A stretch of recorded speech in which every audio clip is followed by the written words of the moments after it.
नमस्कार मित्रांनो, आता म्युच्युअल फंडचा पोर्टफोलिओ तुम्ही बघू शकता. एक 8,000 रुपयाची ग्रोथ आहे, जवळजवळ 2.2% ग्रोथ आहे. तर सगळ्यात जास्त आज बघू शकता ॲक्सिस मिड कॅप आणि कॉन स्मॉल कॅप हे दोघं 2.19 आणि 16 आणि कोटक स्मॉल हा 2%च्या आसपास ग्रोथ आहे. बाकी सगळे दीड ते 2%च्या आसपास आहे. तर मित्रांनो, अशा प्रकारे ही ग्रोथ झालेली आहे. आणि तुम्ही बघू शकता मी इन्व्हेस्टमेंट केली आहे जस्ट 2-3 दिवसापूर्वी. तर हे बघा 5 ऑगस्टला मी इन्व्हेस्टमेंट केलेली आहे, जी 254.6चा NAV भेटलेला आहे मला. ओके, 254.6 तुम्ही बघू शकता कुठला आहे. हा सगळ्यात बॉटम किती 254.6 सगळ्यात बॉटमचा NAV. मी इन्व्हेस्टमेंट इथेही करू शकलो असतो, या ठिकाणी 256 NAV मिळण्यासाठी पण इन्व्हेस्टमेंट करू शकलो असतो.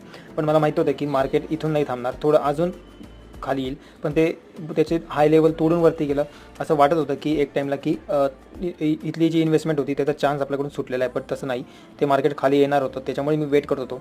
आता मी का वेट करत होतो, मी कोणते क्रायटेरिया बघितले की मी इथे इन्व्हेस्टमेंट केली नाही, बट मी इथे इन्व्हेस्टमेंट केली. तर तुम्ही मला नक्की मेसेज करा, कमेंट करा, मी तुम्हाला नक्की सांगेन.